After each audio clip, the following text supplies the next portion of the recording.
Hello, and welcome to ICA in Conversation, that broadcasts twice a month, focusing on current issues and challenges in the context of compliance and counter financial crime.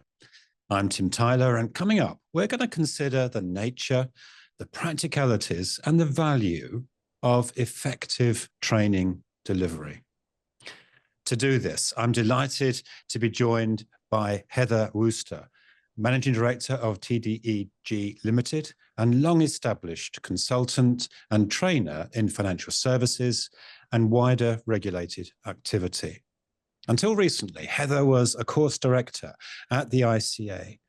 Prior to her leaving, she and I worked together to develop and to deliver the current training delivery solutions that are offered by the ICA.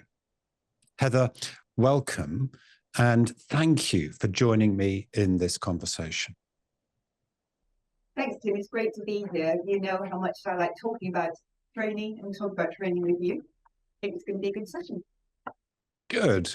So we're going to follow the usual format. So for those that haven't joined this before, we start with a 20-minute conversation and we leave 10 minutes for any questions that you might have.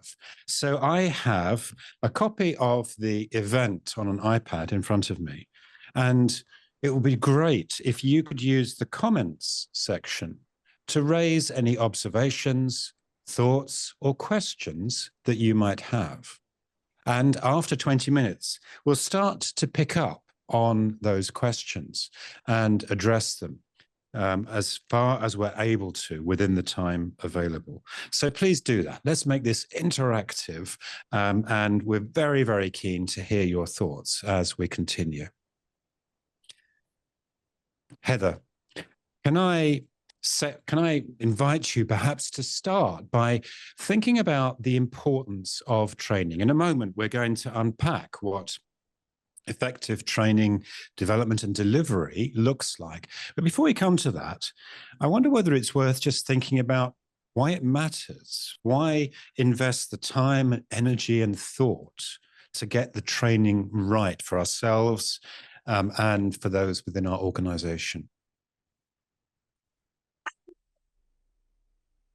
When I was applying to university, I was told, whatever you do not mention anything other than the joy of learning. You have to be there, not because the qualification is going to give you all your career. In the environment in which we work, there is a commercially pragmatic driver because of what we do. Will the training end, and that will include the time and the negotiations, will that actually produce something of value to your business? And that could be, if we get it right, people know what they're doing, what they've done this. They are motivated by the fact that they are being shown how to do their job, to do it well, to have career progression.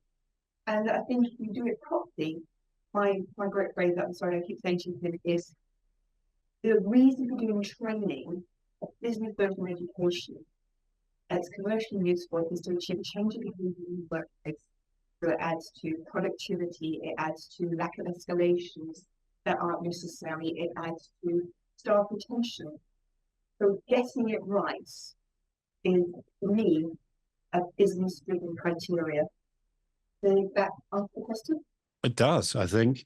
And you've already touched on, I think, something around the way in which we measure effectiveness. So we're talking about changing behavior in the workplace. It's not just about building knowledge or even just understanding. It's about, more fundamentally, developing skills that can be applied in the workplace, that can have an impact there and help businesses to meet their business objectives. Absolutely. No, please carry on. I think we're sort of heading already into something we talk about quite a bit, Kirkpatrick levels of evaluation.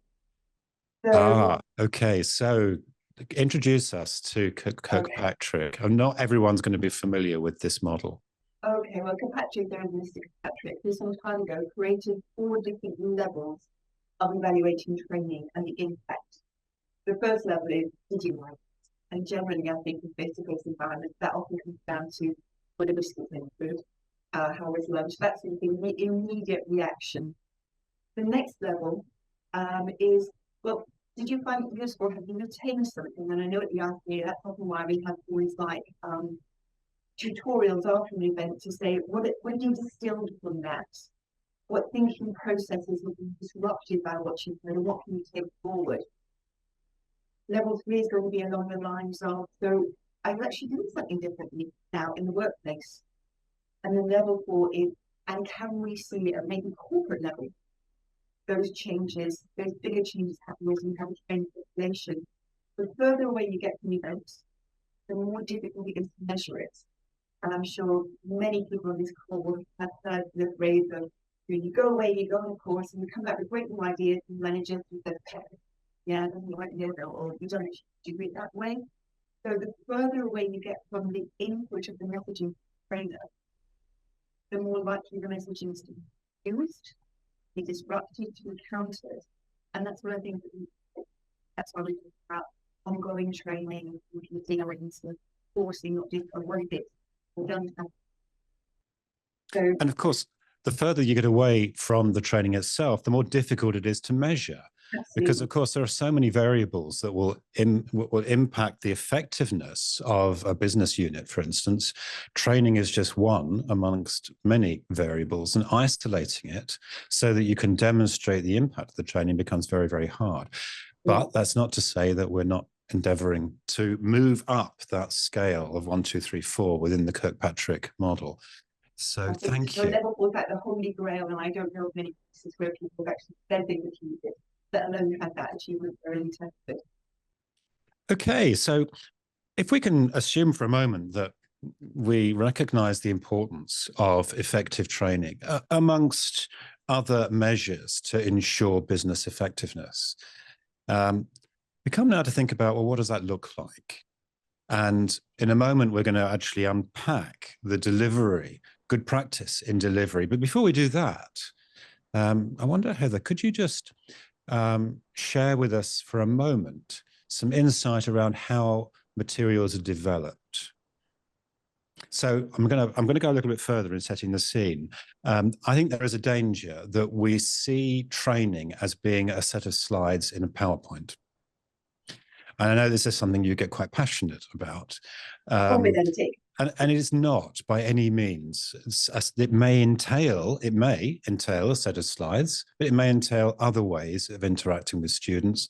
But in any event, there's a lot more thought and care and crafting entailed that goes way beyond just simply developing a set of slides. So could you, we haven't got very long, but can you just very briefly take us through that?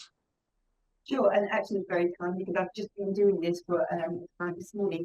I suggested something learning needs analysis. It used to be called the training needs analysis. It's not about what you need to train, it's not about the people to learn. And if you isolate, so what's learning needs analysis? What's that change in behaviour? Then you've got your benchmarks for actually going forward as well. So things like, where is there a knowledge gap? How is that manifested? What are you resourcing? So what does QA tell you? What about failure rates? What about unnecessary escalations? Think about the level of knowledge that exists within the target population. Thinking about the culture. I'm about 101 years old, so all my movie references are just like, they're not quite 15 talkies, quite ancient, and I need to consciously think, what is the age group I'm speaking to? What are their references to make sure that the training is accessible and relevant? And then it tells a story as it's being developed, so people can follow this and they can see how that story relates to their work. So it's all very well having parallels, but you have to make them obvious as to why this must work in the environment. So it's quick summary. A learning needs analysis, which is what needs to be framed, to whom, level specification of awareness, so what's worked in the past, what would they expect, and then package that together into a sprint story, which may or may not involve PowerPoints, may or may not involve activities, or some whole array of things. But the judgment will be thinking about population, concentration span, operational requirements, all being bundled together. I told you a check on my length of answers. And using that as a basis in which to start to construct a training solution with all of those factors in mind. And I think it's useful just to differentiate between different types of training. I think of it typically on three levels: foundational, which is where we're looking to ensure long-term sustainable understanding, awareness, and skills so that someone can be effective in a career choice, typically in whether that's in compliance or counter financial crime or something similar. Secondly, just in time. So this is training where we're focusing on emerging issues or issues that individuals need to have an awareness and skills in because of a particular development in their career. It's not so much foundational, that's already there. We need to enhance that. And then the third level is around continual professional development and the importance of sustaining that appetite to learn, to grow, to hunger, to understand and to develop the right skills to be effective in its delivery. But let's move on, because we haven't got too long. And the main purpose of today's conversation is to think about training delivery. And this accompanies the publication by the ICA of guidance to our trainers. Ordinarily, this would be an internal document that we provide to our internal trainers and external trainers to offer a point of reference, guidance around what we expect, the standards that we expect within the ICA. But I took the decision to break that open, to share it with others. It might be useful. I'm sure it will be useful as a resource to other individuals, other organizations. I'm not pretending it's perfect, but we think it's useful. That's in the background. And if you're joining us today, there's a link to it in the narrative section of today's event. But for the moment, though, I'd like to think about delivery with you, Heather. And before we come on to the actual event itself, I think there's something around how we prepare for it. I think if I see a trainer working from a script or for them, you're not prepared, you're not willing enough, you're going through that. The preparation for the events means that we've got a very strong understanding of the whole event, the key points, the content, the audience, the pattern, context. So I would always advocate that somebody knows all the way through where they're going, that they have the key learning points identified, and that they have means of checking that they have been understood. So I often talk about a killer question, whereby so if they can answer this question, it means they're absolutely with you, or they have joined the dots. And in preparing notes, I would advocate that you identify where those key questions should be, what's the language pattern, that you work upon your questions, so you're not always asking, is that okay? Or does that make sense? But ask a question which enables people to show you that they understand, and then dots. And then I think in terms of knowing your audience, it's going to be like the country, the culture, the GDP issue, things like that, so you are connecting with your audience. So I think it's about the material and your presentation connect with the audience. So, I'm sorry, Heather, I interrupted you. So I was going to say, is that the sort of point that you have in mind in terms of? Yeah, now, of course, you're now guilty of doing the exact thing that you said we shouldn't do, because you've asked me whether or not you make sense. But that's interesting, isn't it? So in preparation for an event, we're thinking about knowing our subject, understanding it, having a very clear understanding that relates it to what's going on around us in the world, relates us to the student, and so on. We have an understanding, and we know our students. Who are they? What motivation do they bring? What are they trying to achieve? What challenges are they facing? What are the particular issues? If we're able to, and we're not always able to determine that, but where we're able to, it's important.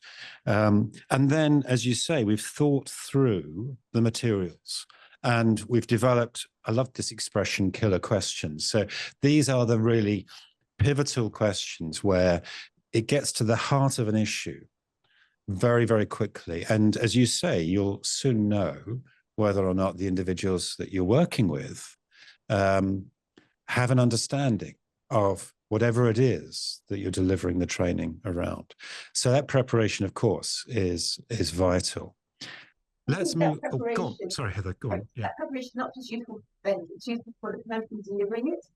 Because if you have all of that sorted and somebody asks you a question and say, I don't have a clue, then you are confident in making your command of the subject to say, I don't know, I can find out, or these are in small, or shall we explore together? Because I think one of the things that an underprepared trainer might do is seek to master the fact that they don't know enough. Nobody can, nobody will. But if you've got confidence in your own ability, then it's very easy admission. And it's a very palatable one, and it doesn't lose credibility.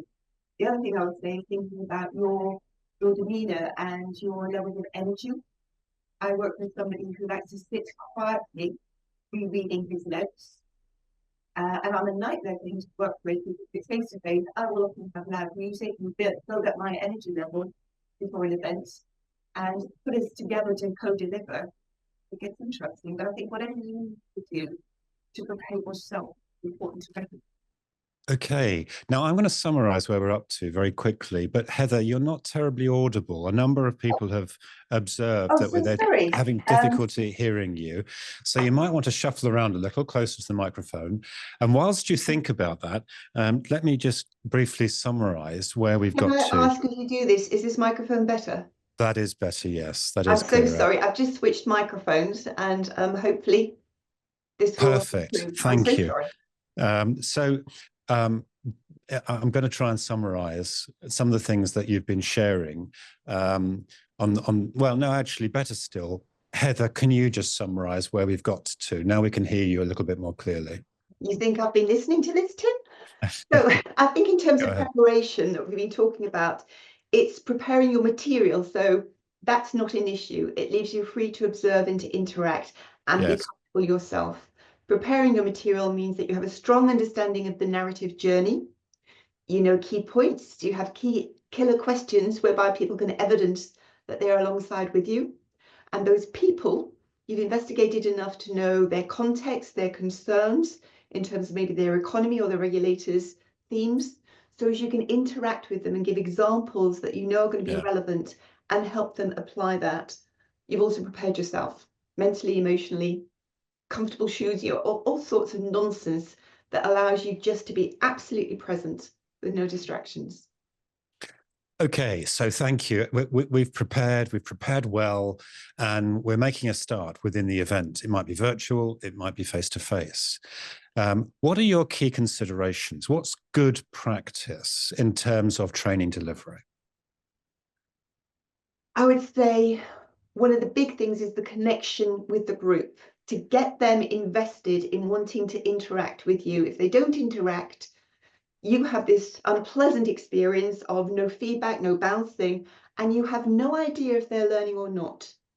So I realized that face-to-face, I'm always there early, and I walk up to everybody who comes into the room and I greet them, I shake hands with them, I introduce myself, chat.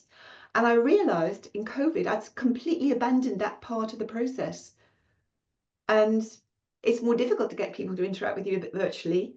I thought, why am I making it even more difficult? So now when I do a virtual classroom, I always turn the camera on and invite people into the room 5-7 minutes ahead of time and chat, just as you might do face-to-face, to get them invested with you. So I would say that a technique to create a rapport between you and the group is essential.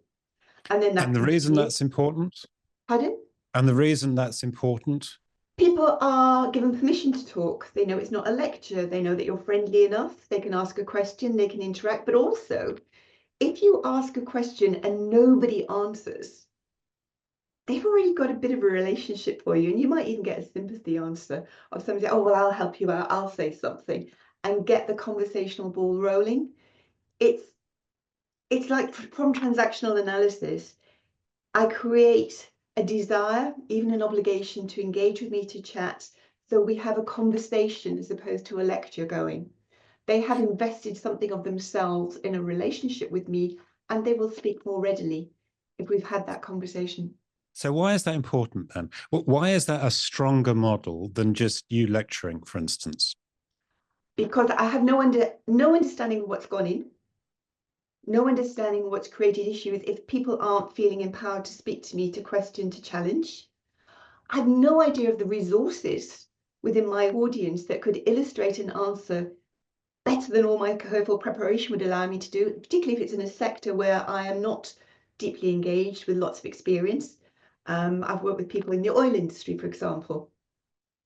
Anybody got an example that they can give to establish this point can work beautifully and far better than anything I could do.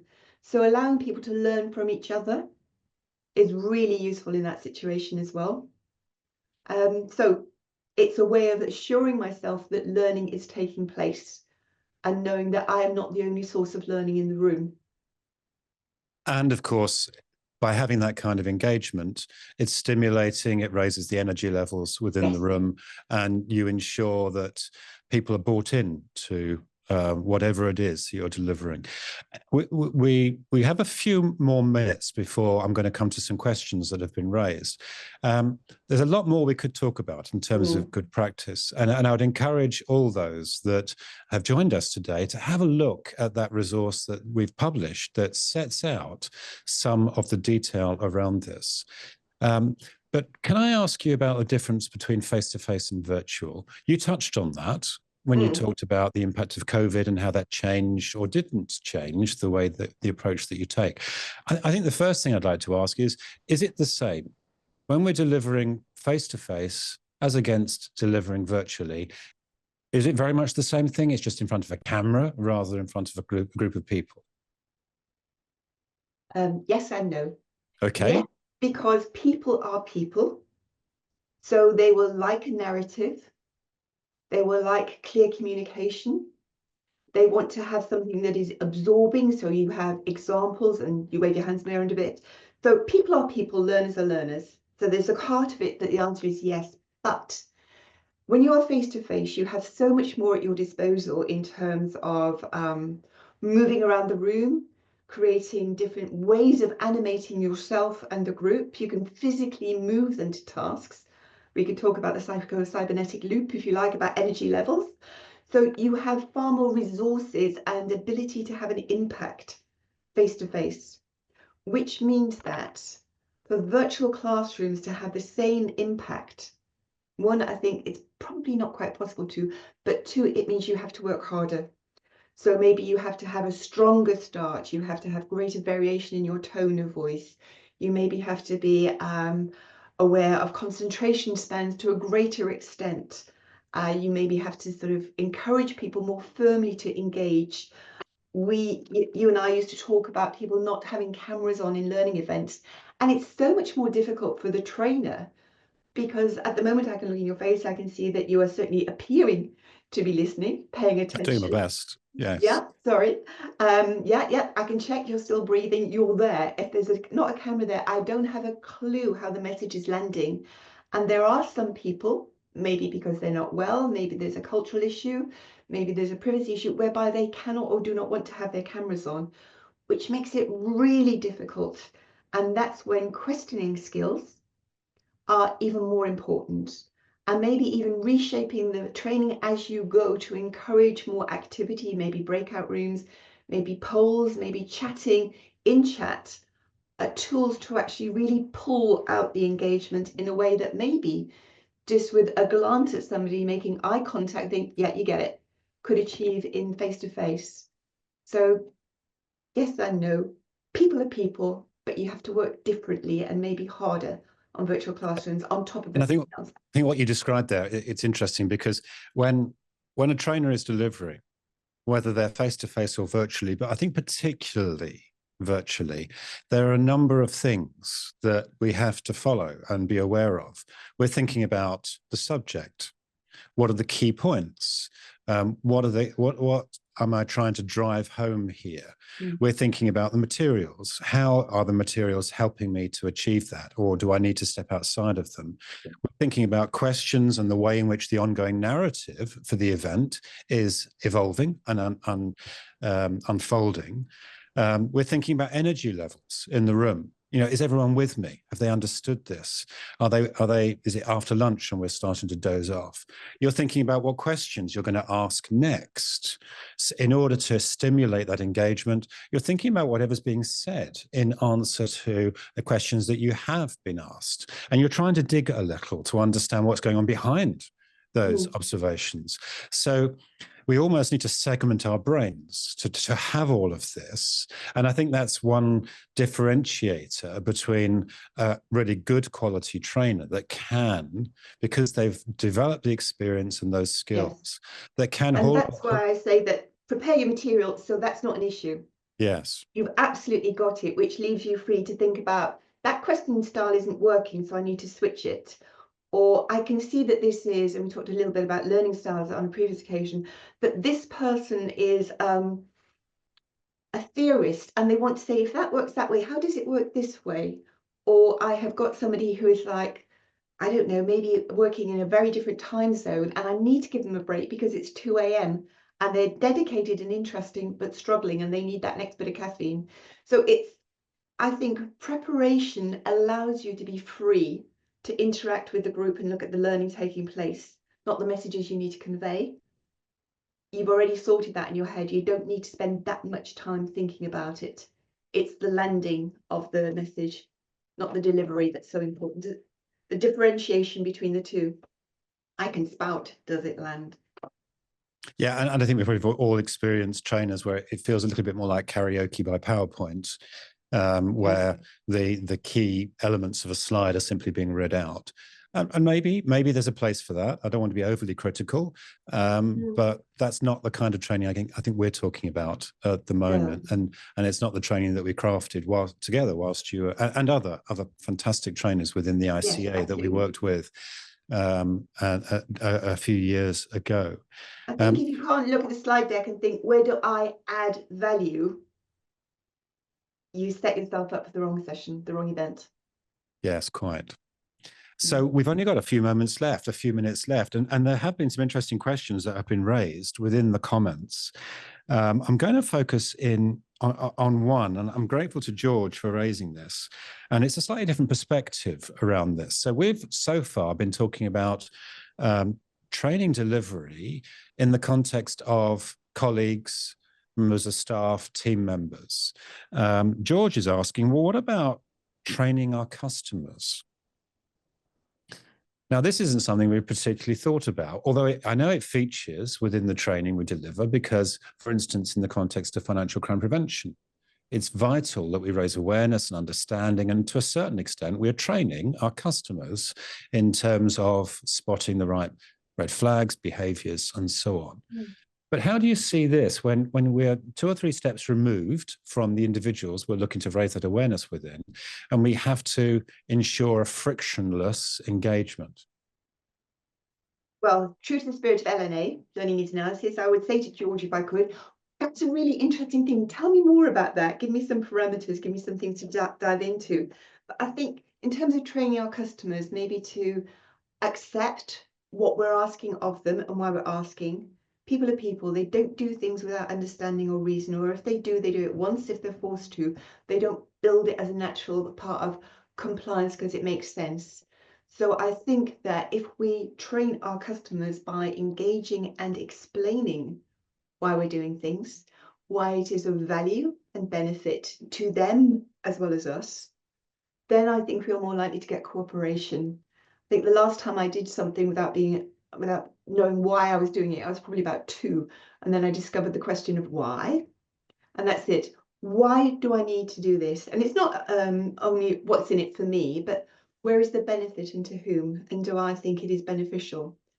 And if you say to somebody, you've just done that excellent wildlife trafficking webinar, if you were to talk to somebody there about the benefits of not buying lime bone soup and the ramifications of doing so, you would change hearts and minds perhaps in a way that you couldn't without saying don't do it.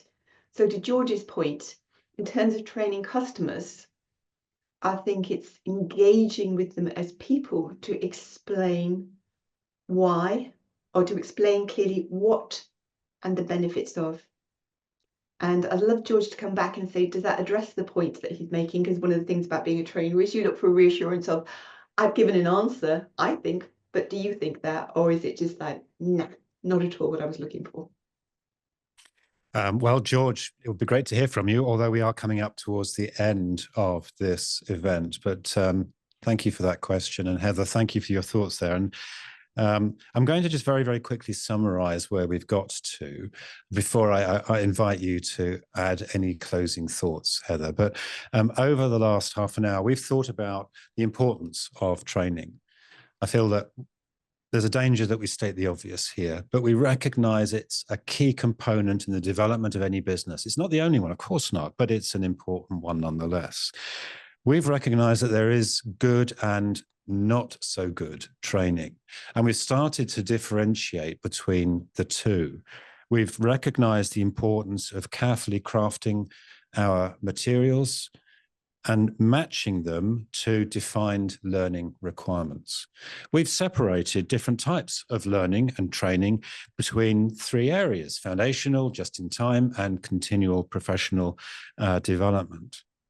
And we've started to think about what good practice looks like in delivery, how much a trainer needs to hold in their minds at any single time, why that matters, having an awareness of the energy within the room, having the right questions to ask in order to elicit meaningful engagement with the learners. We've thought about the way in which we interact with the materials, and at the same time thought about an overarching narrative for the entire training session. There's so much that we haven't had time to talk about. We talked about Kirkpatrick, but we haven't really focused on learning styles. You mentioned that, but recognizing that people do have different learning styles, we need to adapt the approach that we take. We've also touched on the importance of stories.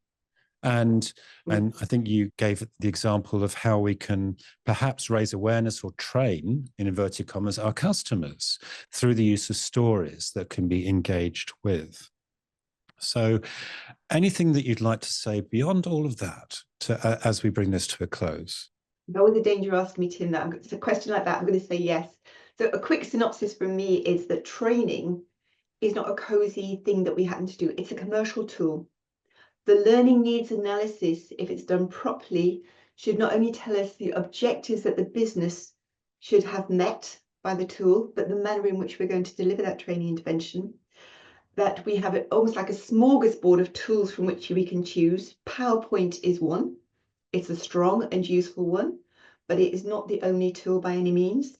And that if you are properly prepared and have a very clear idea from the learning needs analysis onwards what you want to achieve, you can then know what the message is and flex in response to an audience as to how you deliver the next paragraph, how you ask the next question, whether you do a break because of concentration spans, or you get really excited and just go off track a little bit to really develop deep understanding and capitalize upon the motivation that's building within people on a particular topic.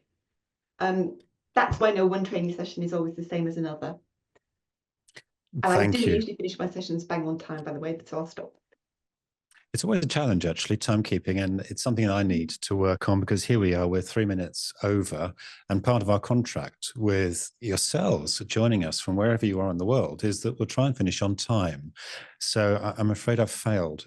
We've failed in that endeavor today.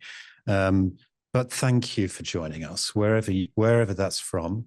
There are many really fascinating questions that have been raised, and I'm only sorry that we aren't able to get to them all. But as we draw to a close, can I thank you for joining us? Can I thank you, Heather, for your time and for your interest?